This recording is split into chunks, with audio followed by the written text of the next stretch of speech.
広い眠らない想い抱いたまま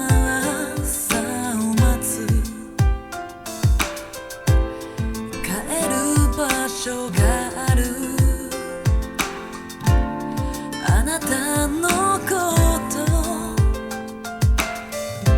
好きになってはいけない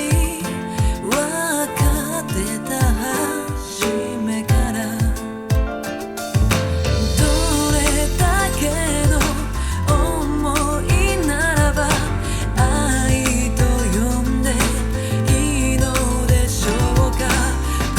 の胸を締め付けてる気持ちに名前をくださいキスをするたびに目を閉じてるのは明日を見たくないから抱きしめられるとときめく心は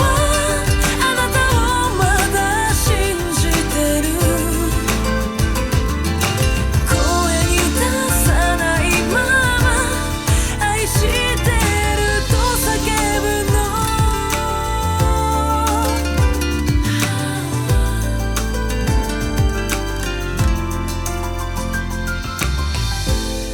のお決まりのセリフなぞるだけ